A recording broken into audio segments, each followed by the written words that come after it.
We will start our Tuesday, July 5th, regular city council meeting. And approval of the agenda. So move. Second, All in favor? Yeah. yes, Okay, we have a public comment listed, and I believe we have somebody who signed up. We'll start with Babatia.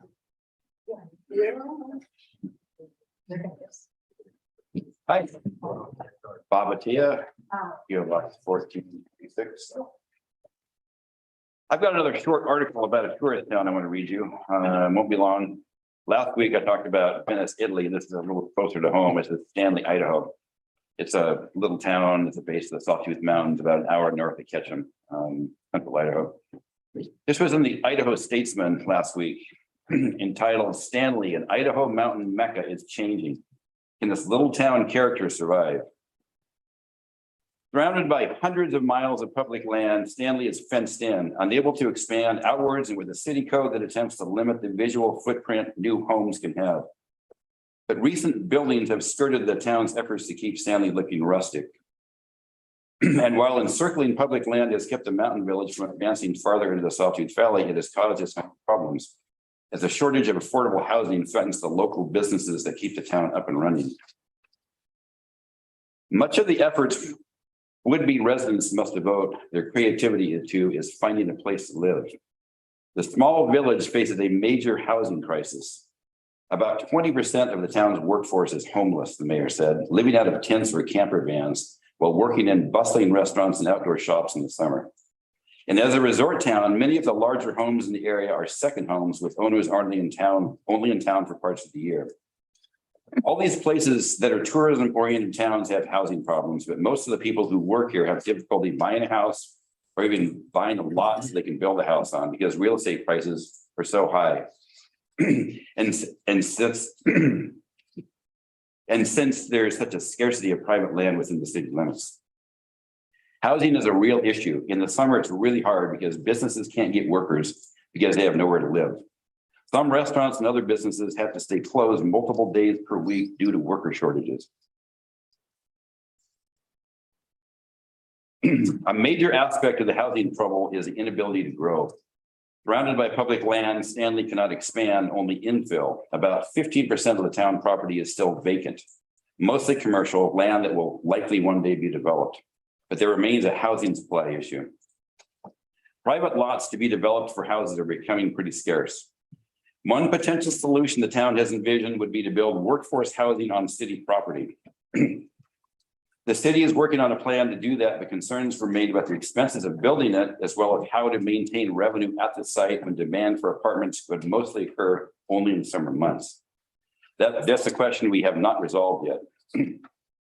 As new homes are built, locals are also concerned that some of the new residents are not committed to maintaining the character of the town.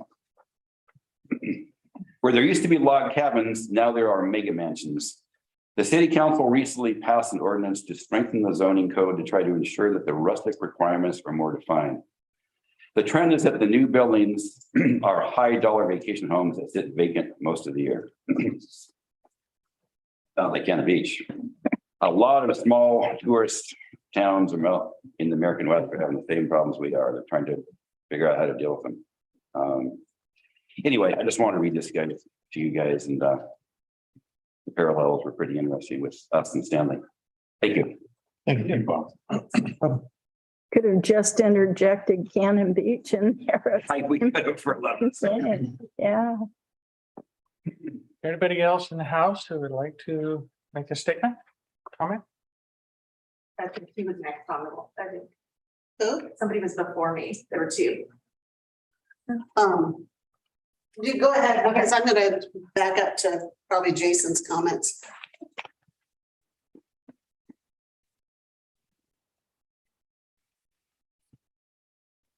I say my name and you're Michelle Valagura, PO Box 719. Okay. I'm reading this letter on behalf of Jen Yee, a local full-time resident, accomplished professional, an environmentalist and activist, a member of the City Council's Design Review Board, and many other amazing things, and needless to say, my friend. And this is where her letter starts. A different perspective on the experience of yesterday's parade and events. Yesterday morning, over a quiet cup of coffee in my living room. I was slightly disturbed hearing out the window from a loudspeaker on Jackson Street, the Pina Colada song, and Sweet Home Alabama. I was surprised to see parade members gathering directly at the end of my driveway on Jackson Street, preparing their cars and floats decorated in Trump signage, Blue Lives Matter flags, and individuals with t-shirts that read, "If this flag offends you, I'll help you pack." As an individual from a first-generation immigrant family, biracial, who identifies with several nationalities, I found not only this particular float extremely divisive, triggering, and racist, and disappointing. I did not attend the community parade after being rudely confronted by one of the members of the float who mentioned something along the lines of, "If you're not with us, you're against us." As I truly did not feel safe, coupled with today's current political and social unrest, the people who are outwardly racist, if you need to read between the lines of this message, I was worried about the intense nationalism, inciting and confrontation that could lead to a mass shooting, as more than a dozen cities in America experienced yesterday. There is no shame in having a love for your country and honoring the brave individuals who escaped Britain's tyranny many, many moons ago. But it's no secret that this country is one of genocide, enslavement that continues to exist today. I found yesterday insensitive, exclusive, and the tone of the parade, one that speaks to only one type of American. I deeply apologize if this letter offends you, any of you, especially veterans, but I feel it's most important to voice the deep hurt that exists. That's it. Thank you. Wow. Thanks. Anybody else in the house have a comment? I'll ask if there's anybody on Zoom has a comment. Do you have anybody? You. Okay, not seeing any little yellow hands, we will move on. Thank you all. Oh, you want to speak? I thought we were gonna do that later. Oh, I think I'm gonna do comments, right? Yeah, that's what I should do. Okay. Okay, so, and Rusty, you're gonna put up a video. Please. My name is Deborah Tia, PO Box 1426, Cannon Beach. So this is a cat from the Hallmark last night, my vantage point. And I'm gonna read to you what I wrote when I was sitting there. A sweeping view from Ecola Point to Haystack Rock and all is quiet. People are blowing giant bubbles toward the ocean. Dogs playing with their owners, happy, wagging their tails and greeting everyone. Birds flying back and forth, Haystack Rock, over Haystack Rock, and they too seemed content. People sitting with friends and family over the warmth of campfires. The peace of the sunset colored the town orange, lavender, blue, with the colors lingering into the night. People returned to their rooms in the beach, happy and full of wonder. All wanted to talk with excitement of what they were seeing and where they were going. We told them about Ecola Point, Indian Beach, Neoconi Mountain. Haystack Rock seemed to stay illuminated by the moon all night. With a crescent moon in the sky, a sort of glow of peace reflected on the ocean. The stars all came out like they were sparkling on our town. Most went to sleep peacefully after experiencing a happy day. The playful joy of parade was the start of the day. Then a day with those they love on a beautiful sandy beach with no wind. It was as if the world stood still for one day. As night descended on them, you could see the glow on their faces from the moon. A day of magic had filled their souls and peace had descended on them. There were a few pops of fireworks in the distance that seemed hard to find. It was like chasing a ghost that was fading away into the distant night, absorbed by something so much more profound, peace. The peaceful night. So that's all I have to say. Thank you. Thanks for all your help on making it that. Pardon? Thanks for all your help on making it that. Yeah. Well, there's a lot of other people. A lot of other people. I know, but Joe got it started. And I commented, Bob and Deb, that it seemed the only fireworks last night were in our neighborhood. Oh, no, there were some in my neighborhood there. Okay. Cats weren't too active. But yeah, okay. We were driving around trying to find them and they were elusive. Okay, with that, we'll close public comment. I'll move to the consent agenda. Anybody have any questions or comments on consent? In the minutes, I should say. Okay, need a motion? Move to approve the consent agenda. Second. Moved and seconded. All in favor? Yeah. Yes. Yes, okay. Our first item is a resolution. Purpose of increasing, decreasing budget. Temperature. Oh. Here. Mr. Mayor, I'll take it. go ahead.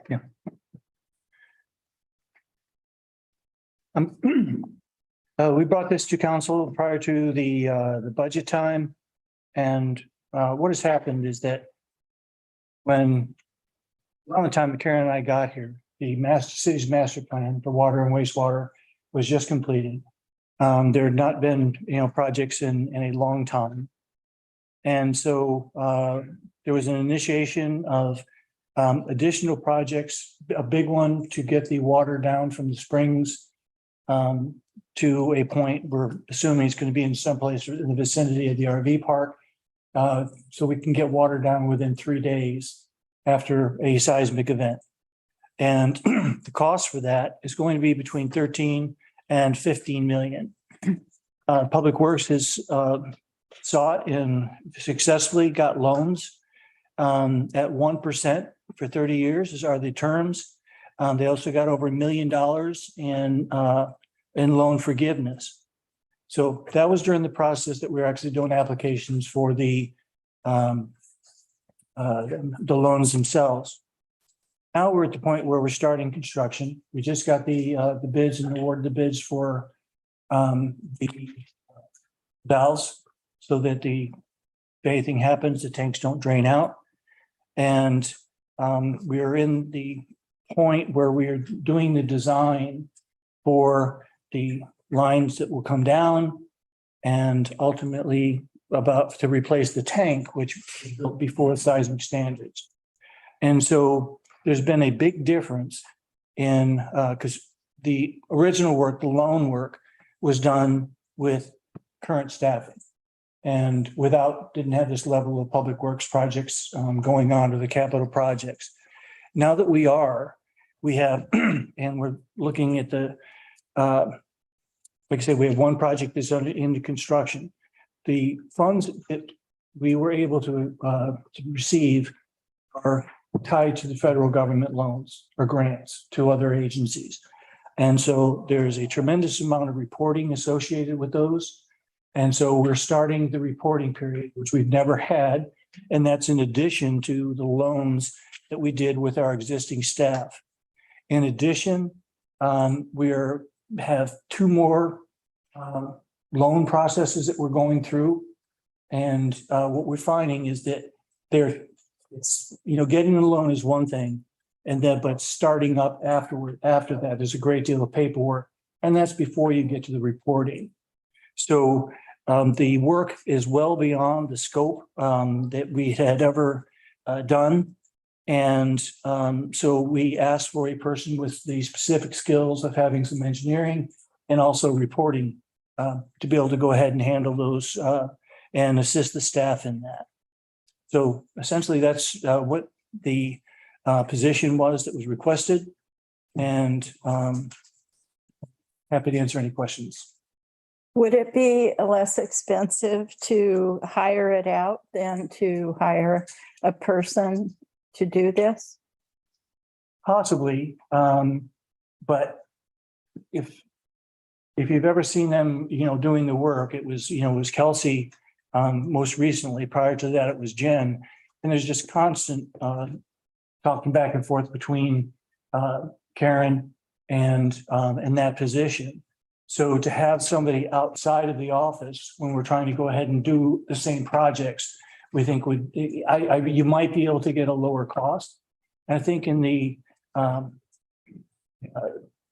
staff report, we talked about trying to have the engineering firms do some of that work. And so we've already looked at that as a possibility. But in looking at the workflow and trying to be able to go ahead and continue this level of effort, we think the position should be it should be an in-house position. Will they be having a car expense? It's possible. Karen, is there a vehicle that they could use at Big Red or something? If they needed to do field work, they can use Trevor's vehicle or the one that Rick and I share between emergency management and myself. And would there be a housing expense? No. No? Okay, and I guess my last question, I asked you, Bruce, but you didn't say you knew that at the time. How much is Karen making right now? You asked if they had around 4 and I sent it right to you and it is. I didn't receive it. Okay, well, I did send it to you and it was 109,450. Okay, so this person would be getting a lot more. No, Karen is the department head. Anybody that's, in, usually everybody within the department is less than the department head. Do you think this position could be a part-time or a Not for temporary? years. Because we've got three major projects that are going for like probably at least 4 years. And then it's not the end of the projects. In order to build a distribution system that is better than having everybody come with their thermos to the RV park, we want to have a resilient backbone along 101 to provide water to various parts of the city. So that's the next phase in that. And then frankly, we have the entire master plan to accomplish. This is just one component of the master plan. The consulting engineers that we use that Mhm. help with the master plan and some other Mhm. specific plans. I think I heard you say you approached them to do some of this work. What kind of response? I mean, it didn't seem like the kind of work they would do, but They can do the stuff that's relatively routine. As far in terms of reporting, so like if there's a certain report that has to be done monthly or quarterly or whatever, they can put some of that together. But they may or may not have all the detail behind it. And that's not the only thing that we need to get done because we're trying to deal with additional projects. Again, we've only got one project under construction. And we want to have somebody, because you don't have consultants on site all the time. But here, this is somebody that would be available to be able to go out on site and check those things. And again, right, it is a 3-person job. And again, we're managing like $13 to $15 million in construction. And we really haven't added any cost yet to the city to take on all that additional effort. Would this person also be involved in the pool project and the city hall? Possibly, time permitting. But neither one of those has a federal reporting requirement. So they wouldn't necessarily take your place or whoever you designate as kind of supervising the project. We've not. Right now, I'm trying to, take that responsibility on. Time permitting, a person like this could help with some, actually, it's weird. I really don't want them to do inspections because then I want the architect to do inspections. And well, reason for that is we were in the county before I got there when I was facility manager. There was a $1.5 million judgment. And it was split 3 ways. It was the architect was $50,000, the contractor was $50,000, and then the judge allocated $50,000 to the county. And the reason was we did inspections. They said, and we had inspection reports and all those kind of things. And so they said that's culpability. And the way that I've been trained is that anything that you want to get checked is you talk to the architect about it, and the architect goes ahead and does that inspection, that sort of thing, to avoid anybody being able to say, well, Mike came on the job and told me to do it this way. So we will try to avoid that, but still going through and checking the status of the job, those kind of things, it would be something somebody could do. Again, I think that the triggers for me is that there's all this effort that has never been done before. We got to this point with the existing staff. And it's at the point now that you've got $13, $15 million going and all the reporting requirements. It just, I don't see a way to continue that process. Do you have any idea what the person's salary would be? I think that we're in about $70,000 range. Possibly a little bit more depending on qualifications. Does that include the PERF and all the other things? No, that would be the salary.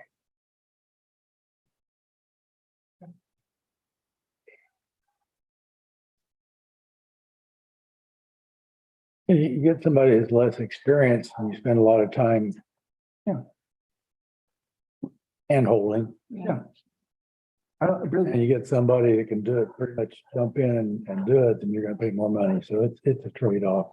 it is, How we need to. Yeah. We need to have, free up some of our current staff to do things. And Mhm. I guess, I kept looking at their way to 1 or 2 year experience public works engineer and keep the cost down. But in my experience, I tried that as a business. Hmm. Spend, basically, they're pulling somebody out of your staff to, I wouldn't say babysit with them, but always be there. Help them, show them how to do it. So you're getting a lower price person, but you're getting somebody that's only effective half the time. right. And essentially, you're training this person to be the employee you want to have. They're not there yet. Another consideration is that this type of position, like just under department heads, if you look throughout the county right now, very hard to fill planners. I think that there's a public works director that's going to be leaving soon. And you just don't get any applicants. And so to go ahead and try to hire a junior engineer and then say, well, yeah, come here, we can, we can get him for 50,000. And then they look at housing, and they say, I just can't do it. So for us to be able to go ahead and attract somebody from the outside, the salary is going to have to be high enough to justify it. Right now, everybody's looking for engineers. Yeah. There's a tremendous number of projects are starting now as a result of the grant process that we went through during COVID and the shovel-ready projects. And we happen to have projects that are close to shovel-ready. So we're lucky and we've been able to get the financing and all those things put together.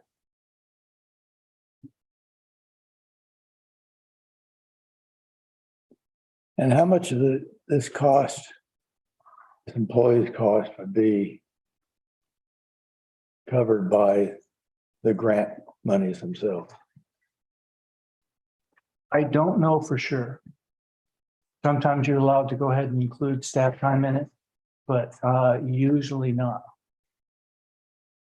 I know you can usually include engineering design time. Yeah. And if this person is doing that kind of work, I think it's something that ought to be looked at. For sure. Maybe able to cover at least a portion of that salary. And it'll depend on the specific tasks. If it's somehow tied to design, yes. But if it's just tied to the reporting portion, the reporting is allowable, and then great. But otherwise, it's a cost to the city to do the project. Yep. Thank you. Okay. Any other questions? Okay, thank you. Okay, this is a resolution, so I need a motion. I move to approve resolution number 2221 for the purpose of approving increases and decreases to the fiscal year 2022-2023 budget by making an inter-fund transfer of appropriations. Any last discussion? Jennifer? Council President Penfield, Yes. Council Risley, Yes. Council Ogilvy, Yes. Council McCarthy, Yes. Mayor Snyder. Yes. Okay, Bruce? Thank you. Thank you. Thank you. Item is consideration of a proclamation or, National Night Out. Good. So we've had a couple years off from National Night Out, but we're excited, just as we were to have the parade yesterday and see things getting somewhat back to normal. We'd like to do our National Night Out again, and it's on August 2nd. So next early council meeting next month, it will be from 5 to 7 before the council meeting. So we'd love for you to come and join us. We'll have hamburgers and hot dogs and try to get as many volunteers that we can from Rotary and the other organizations to help us. But the last time we had it, we had close to 100 people that attended, and it's a great event for us to have good conversation, get ideas from the public where it's not in a distress situation, whether we're there on a call or on a traffic stop. We can just have good general conversation with them, and it's a fun event for everyone involved. So this is going to be our 7th, which is fun. And I think that it's obviously something that we do nationwide. I don't know. I believe Seaside Police Department is going to be doing it as well. And so we'll start doing our radio advertising and getting the word out. But just a good opportunity for everybody involved. We'll be at the chamber again. Yes, at the Chamber of Commerce and City Park there, and we'll include the fire department and the CERT, MRC and DART teams as well. It was sure lots of fun, and I loved all the kids being there. I think that really helps them to look it up to you as help. Yeah, absolutely. Okay, need a motion? Move to adopt proclamation 2209, August 2nd, 2022 as National Night Out Day in Cannon Beach. Second? Jennifer? Council McCarthy, Yes. Council President Penfield, Yes. Council Risley, Yes. Council Ogilvy, Yes. Mayor Snyder. Yes. Whereas National Night Out is a unique crime and drug prevention event by the United States, across the United States by the National Association of Town Watch, NATW, and whereas National Night Out is an annual community building campaign that promotes police community partnerships and neighborhood camaraderie to make our neighborhoods safer, more caring places to live. And whereas National Night Out enhances the relationship between neighbors and law enforcement while bringing back a true sense of community. Furthermore, it provides a great opportunity to bring police and neighbors together under positive circumstances. And whereas this will be the 7th National Night Out celebration held in Cannon Beach, organized by the Cannon Beach Police Department. Now be it resolved that the Common Council of the City of Cannon Beach hereby commends National Night Out for the relationships and partnerships it has built in our community. Be it further resolved that the Cannon Beach City Council declares August 2nd as National Night Out Day. Passed by the Council of Cannon Beach. Thank you, Jason, for that. We will Thank you. Be there. Be there. You're not cooking, are you? What's that? Are you cooking? Yeah. People to attend. Yeah. Dan's got to know his limitations. Okay, we have an appointment for the Design Review Board, I believe, Planning Commission. Planning Commission, sorry. So we have a space open, a vacancy, September 1st, 2022, when we have 2 applicants.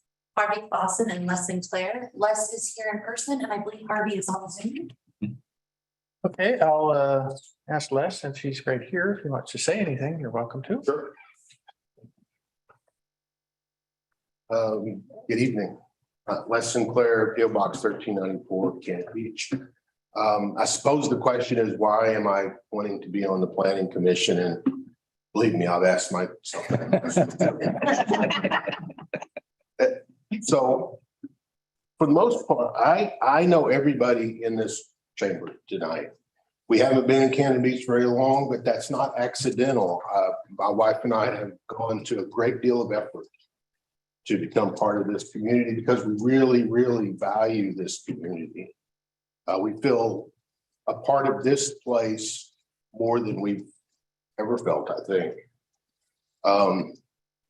I could tell you maybe some of the things that I've seen. I've been participating remotely in the planning commission meetings for pretty much 2 years now, and I've seen some of the really dreadful ones that I really, we're just painful. But I think the planning commission is where I need to be. I think that's where I can add value, or hope I can add value to this city. There are some immediate projects that I have a great deal of interest in, the transportation system plan, the code audit. I think those could be very important. And I think this is a great time to become part of it.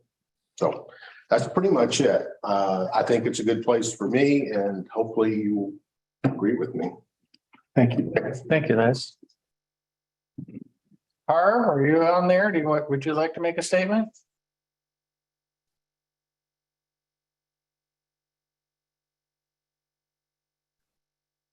Hey, I just unmuted my mic. Can you guys hear me? Hi, Harvey, go ahead. Yes, we can. I'll try again. We can hear you. Be there, Harvey. Okay, good. I need to crank up my sound a little bit. Sorry for not being there. Cannon Beach is an easy place to feel close to. My wife and I feel like Cannon Beach is in our blood. Can you guys still hear me? Oh, yeah. We can hear you. Good. Our parents brought us here when we were children. We dated here. We were spending so much money on motels that we wound up buying a small cabin. The cabin became our home here at 195 East Van Buren. We had 3 major projects working with the city staff. We had to deal with setbacks, floor area ratio, codes, etc. And it always came out working well. Professionally, I'm a licensed professional engineer. I built plants from Canada to Louisiana, always following codes and local requirements. I worked for years for the company that owned the Wana Mill, the Camas Mill, and then many mills worldwide. And I've had my own engineering firm now for 25 years. I'm a member of professional organizations, American Chemical Society, my favorite. Volunteer wise, I spent 1 term on a school board. I've been on the Vancouver Lake Sailing Club for years, and I helped them with treating milfoil in the last few years, and then also helping them with the redesign of the entire Vancouver Lake, just on a voluntary basis.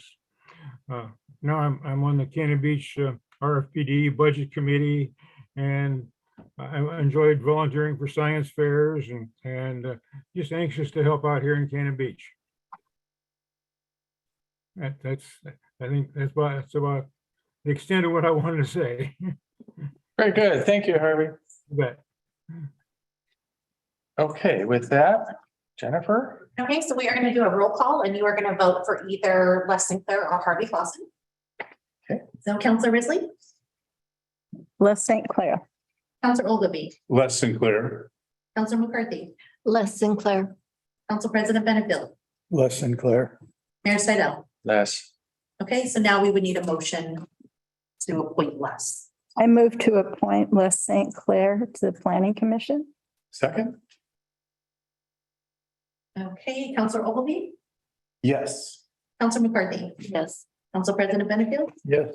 Counselor Risley, Yes. Mayor Seidel. Yes.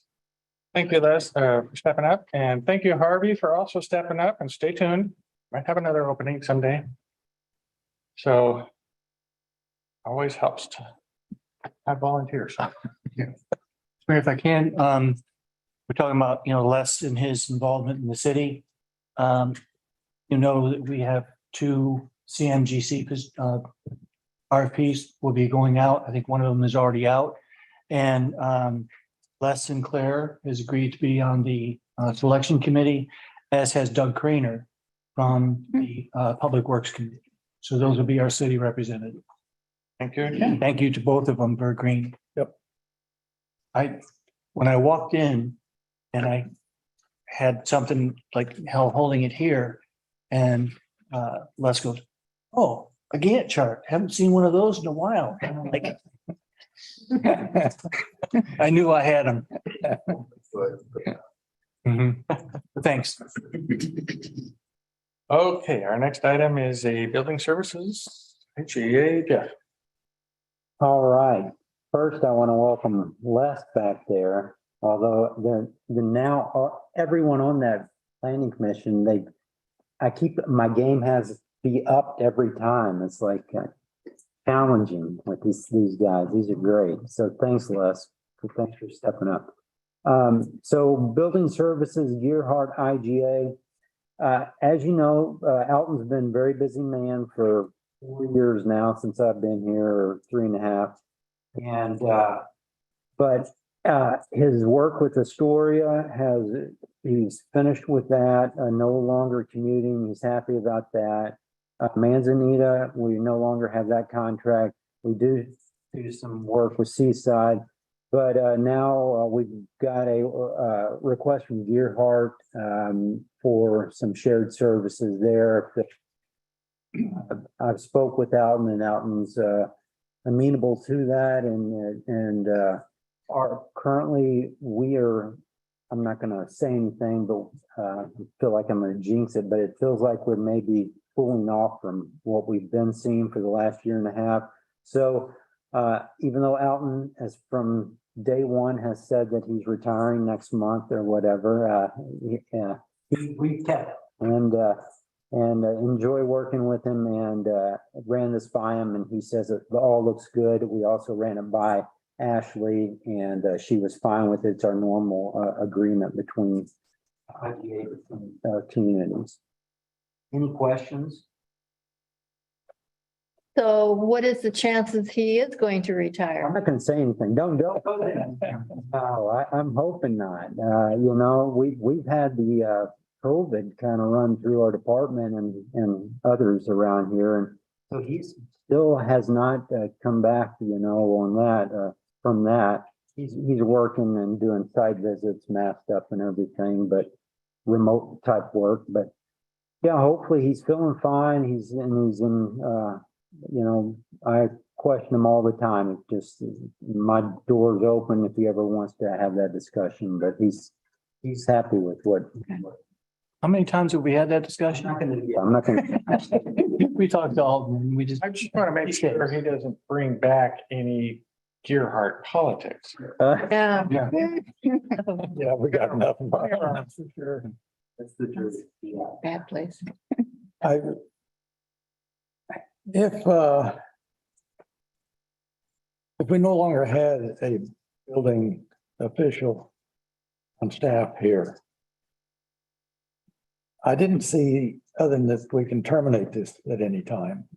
But is there any ongoing obligation of Cannon Beach to provide those services to the other cities, even if we don't have the staff person to do it? We'll put something in that. We can amend it to say that. Yeah, 'cause I was a little concerned that other than just saying we're going to give notice. No. I think we had that in Manzanita. Yeah. We weren't obligated to provide. Yeah, and I thought that's generally how we wrote these, but I can verify that. If you would, If we have to, we'll add that line in there. Okay, thank you. I do have a general question. If time comes, in another 10, 20 years, and he does decide to retire, I know, I'm not supposed to say anything. But I mean, there's such a lack of building officials nowadays, which is why we're doing these services for all the other cities. Do we have a strategy for finding somebody and hiring a building official? You know, I think it's interesting. I think all rural communities are having difficulty, and this is an ongoing discussion with the Oregon State Building because they're going and reviewing all of the kind of these third-party contracts and things like that, because a lot we're doing these kind of consulting out from larger cities and stuff. And so I know it's a yearly discussion and they change it every year. So I think we're going to continue to see that as a problem. I mean, you know, we're still not seeing a lot of young people getting into that. And so we'll just do what we can. And that's why we continue to reach out and help others, because we never know when we're going to be put back into that. And I think that's why keeping this kind of regional approach is always the best way. We discussed, I know back when we were doing it with Manzanita, where because that was back when Alton was considering going to part-time or canceling or, retiring. So we thought at that time we might combine and do one per two communities. So I know we continue to have those discussions, or I do, with different departments. Does Astoria have a building official now? They hired one, my understanding, about 3 months ago or so. I haven't met him yet. So, but, I think the challenge has been housing as well in that area. I mean, a couple have hired them and they couldn't find housing or didn't find housing. So we'll see. I think Bob and Seaside's also at the same where I had heard even maybe this year or so. Wouldn't surprise me. Yeah. Jeff, do you have any idea about how many hours per week this would require? I met with Chad, and it did not sound like, maybe at tops 10 or something. It wasn't that much. He said 5 to 10. He said he didn't see a big increase. So. And will you just devote a whole day, several days, obviously? I think he would just go up one day and do the inspections. If there's a question, talk to Lori Sawry about these contracts, particularly this one. She loves this contract because the city does very well on it. So that's helpful. And then also we're helping Gerhardt or Astoria or whoever needs it, because we could be in that situation. Yeah, I think it's a goodwill situation from all of the communities. Yeah. Going back and forth. We're not giving anything away on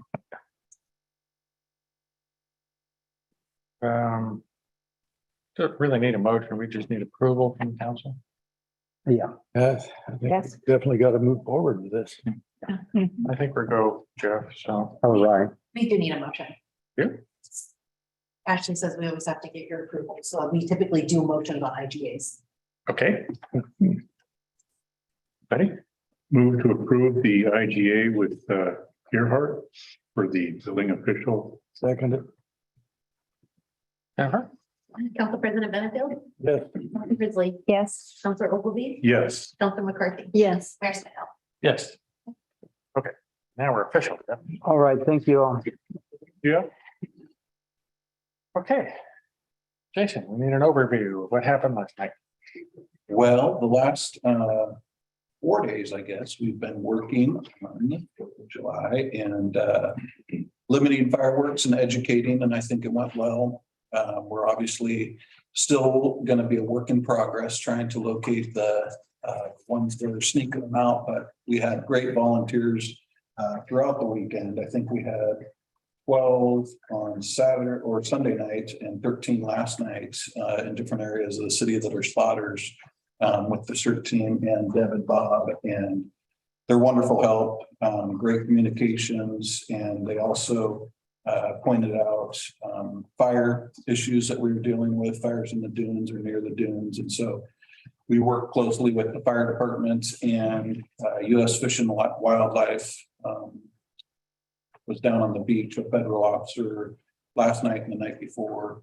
And then the Park Service was helping the 2 days prior. They weren't able to help on Sunday and Monday, but just great partnerships. And it's good for them too, to be out and about and getting that experience. But I think the real dedication comes to our citizens, including the mayor, who was in the parade and then working late last night and the night before. And we're very thankful for that because it's just extra sets of eyes. We had 8 of us on last night, along with 2 working the radios.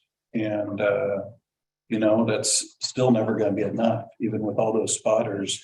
It's interesting because I think the 2 previous nights we'd heard bangs, and it's, I think Deb had called one in and thought it would be over on Elk Creek Road. But Christian had been doing a traffic stop downtown and it went over right over his head at the same time. And so it echoes through the town and is trying to figure out where it came from. So I know we had several last night that we thought were on Matanuska, but they might have been over on the other side of the highway. And it's just, I mean, you can see them go up, but then the percussion comes somewhere else. And so it's really interesting. But we did have 3 citations issued overall.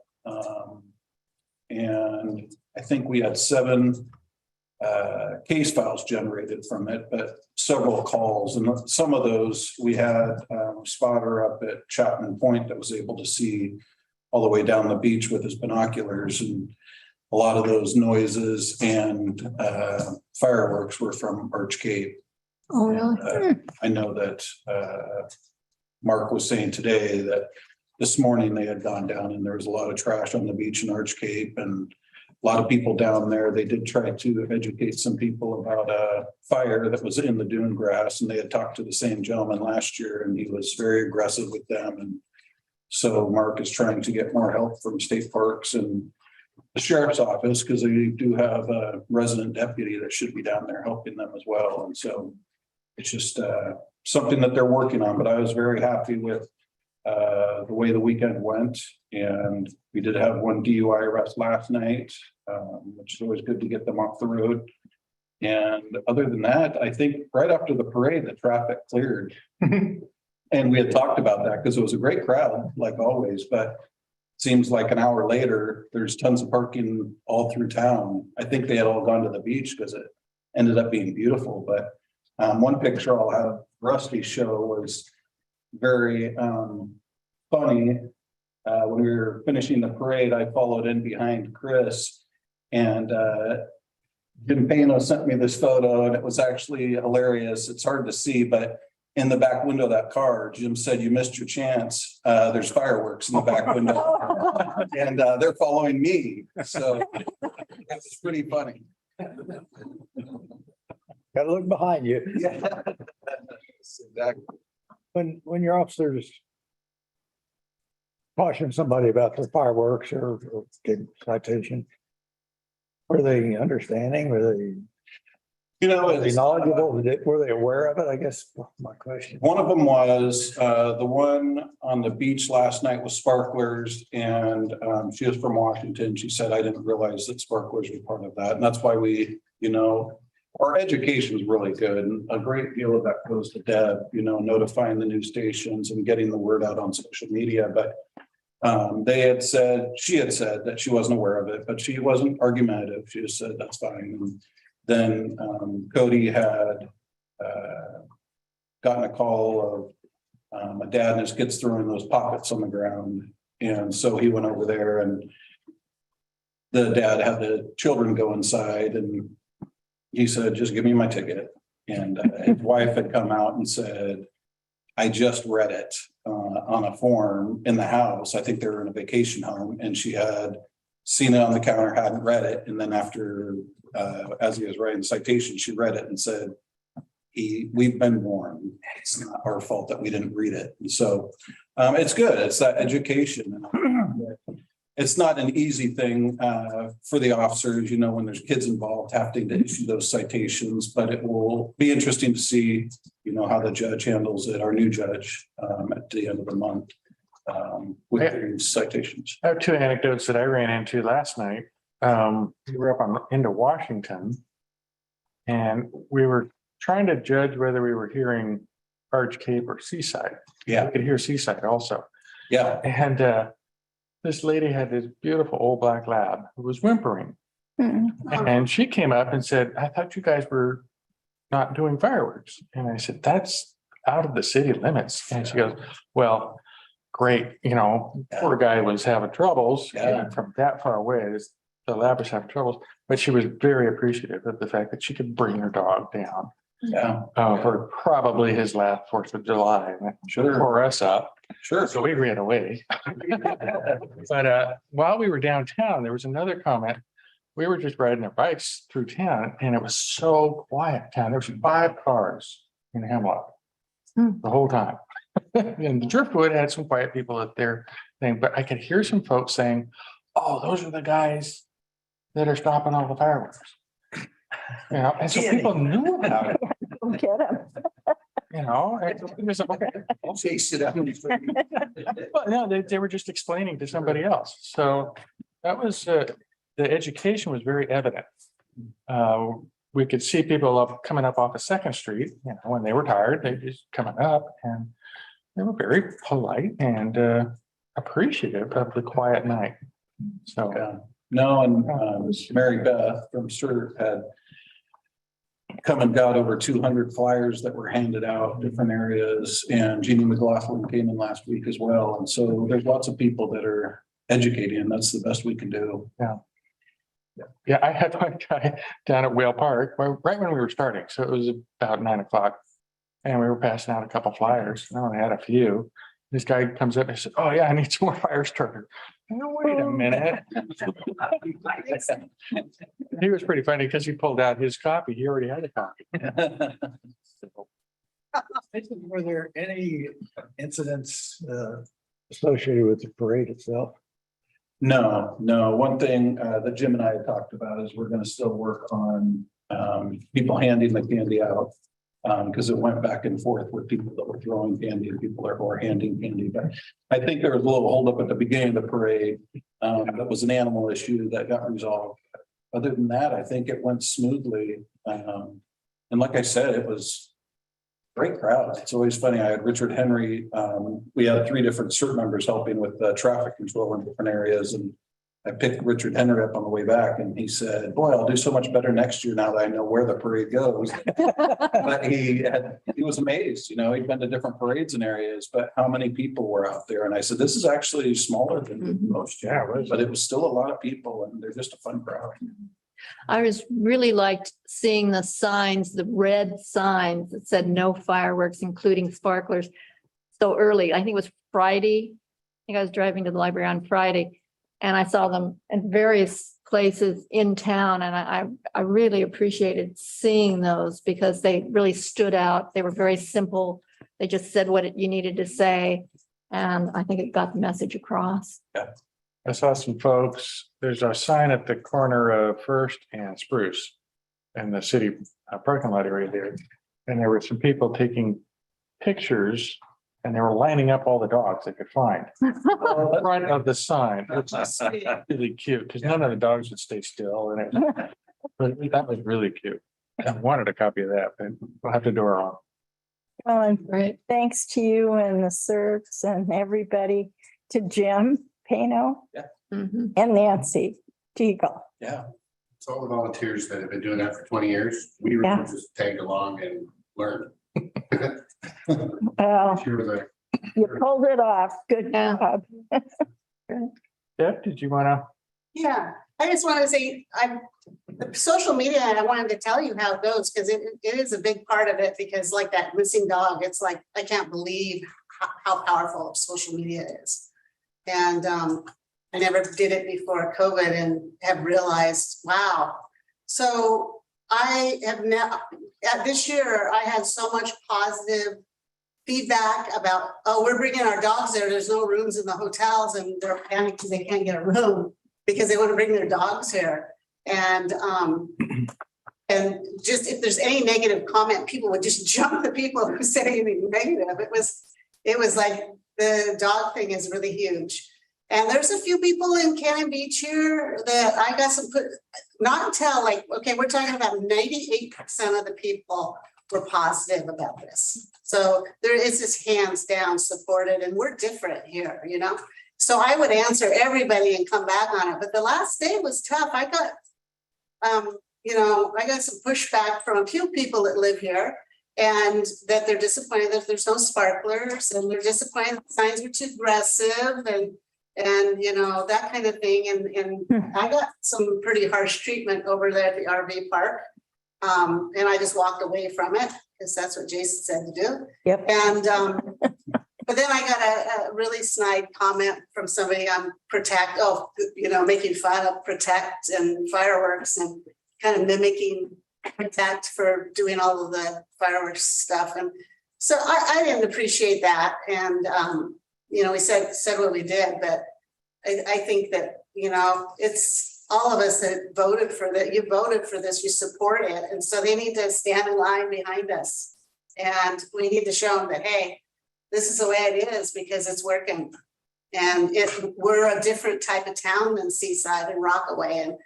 And people don't want to, be the same way. We're different and it's okay. So anyway, that's all. I don't really have to say. More and more cities are starting to take this same tack. No fireworks in Yeah. city limits. I was up in Bellingham and it's a much larger city. They have the same rule. No Yeah. fireworks.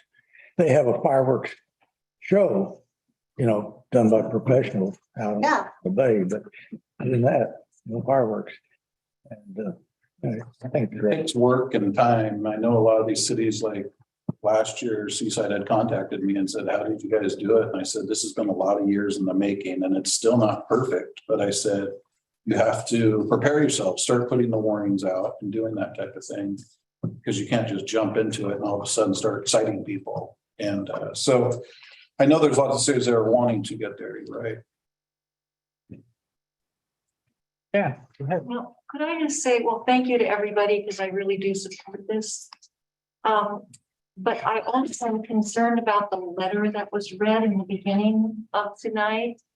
And I really am concerned I didn't go to the parade, but I'm concerned that what she said in that beautifully written letter, that there is maybe an element that we as a community need to start thinking about and addressing. And I don't know how that could be done, but I'm very concerned about that because I want everybody to feel equal and, welcome here who is being a person that is, treating our town in a good way. So I just wonder how we can do that. I don't want to forget about that tonight because that really did speak to me, that it's something we need to really think about and deal with as a community because it is getting more polarized racially and politically, and I'm concerned about it. That's the parade, as we've always done it, kind of feel that we were going with, and that's fine. It is one of the things that people are finding as a way to do statements. So we're going to have to probably create some guidelines and start being a little more careful about presentation and stuff like that. That's what we can work on for the future. I agree. Well, and there were not political statements. That was part of the criteria for signing up. It was a request. Okay, but it was stated there. Yeah, okay. Jen, I'd share what you are, having an Asian daughter and reading about the attacks, but that's one of the reasons I'm appreciated that the chamber stepped up to go ahead and do this.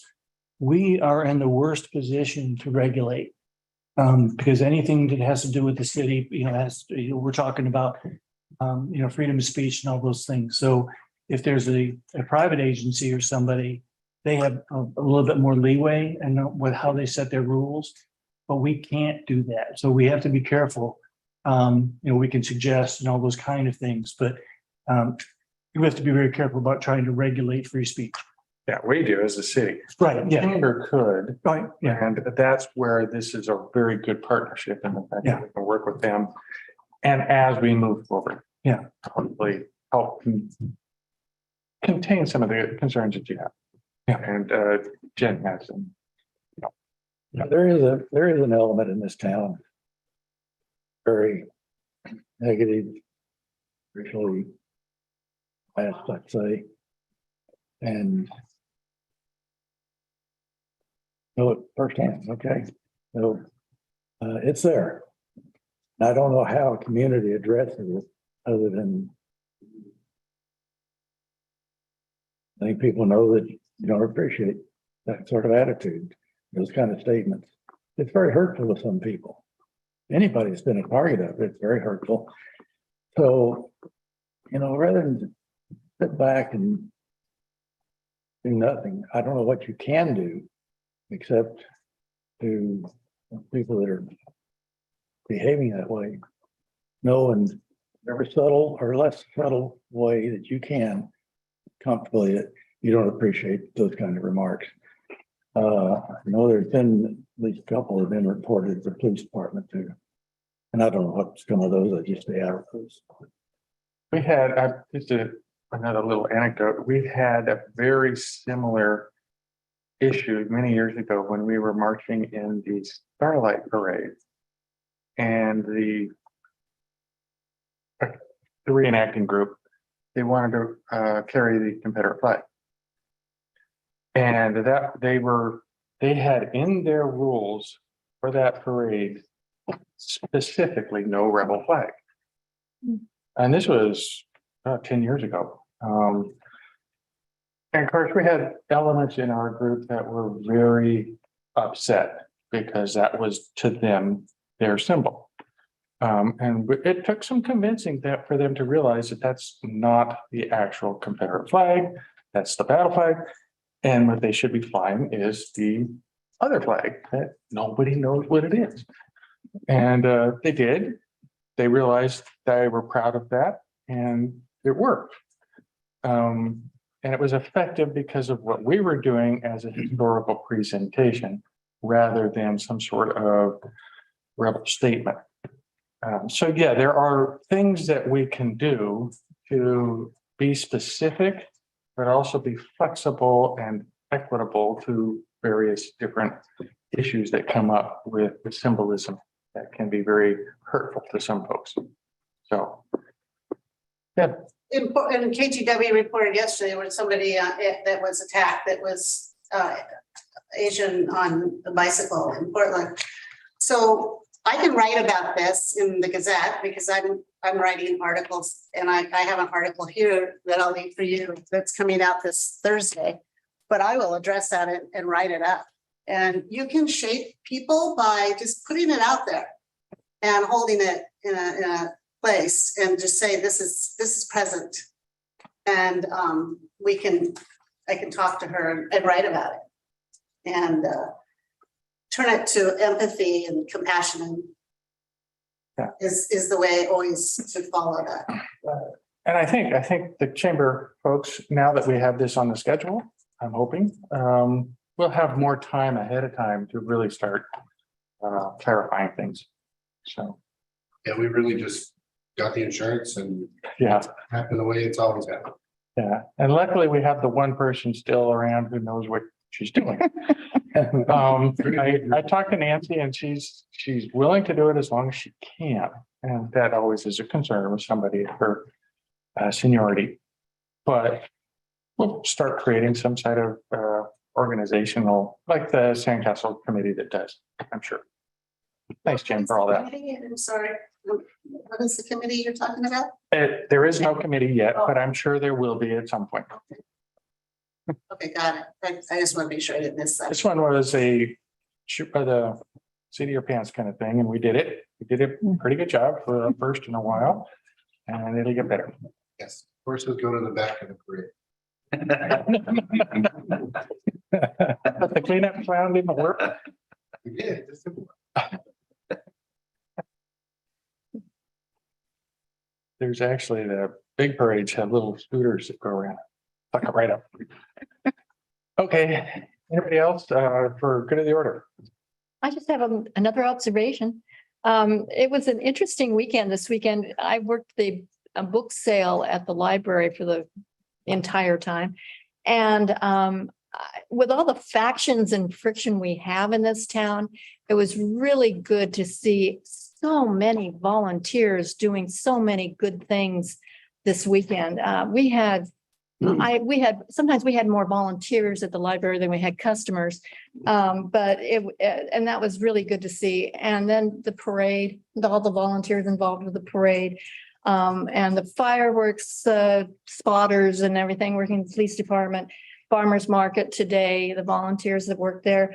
So to me, that is a sign of a really good, close community. And I really appreciate it. It was just good to see it again, to have that feeling that people are all working together for certain goals. And I think the book sale was quite successful after being on hiatus for 2 years. And again, it was the efforts of all the volunteers in this community. It's amazing. This community works off of so many volunteers. Yes, yeah.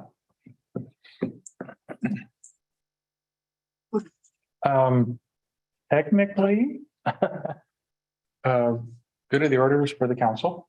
We've already had our comment phase. I read the memo. Oh, timing wise. So you want to make a comment? I could, if I promise not to be. We'll pretend that we're just starting. So go ahead, Lynn. Thank you.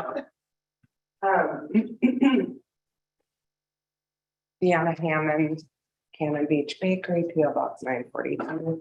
Thank you guys for recognizing me, and thank you for having me the other evening. It was very impromptu, so I didn't really have a presentation. I thought that I brought some things up that were important. I just kind of wanted to circle back a little bit, and Councillor Benefield had brought up at one point about I had referred to the tax as me paying, us paying the tax and it being a pass-through tax. And that is true, but I think that I would appreciate, and I think that all the other businesses would appreciate that that we're owning it. We're responsible for collecting it. We're responsible for reporting it. We're responsible for keeping those monies safe, and we're responsible for paying them. So it is a pass-through tax. But that's why I think a lot of us are really owning it and taking that personal effect to it, because at the end of the day, it's ours. It's ours to own, to make sure that it gets to where it needs to go at the end of the day.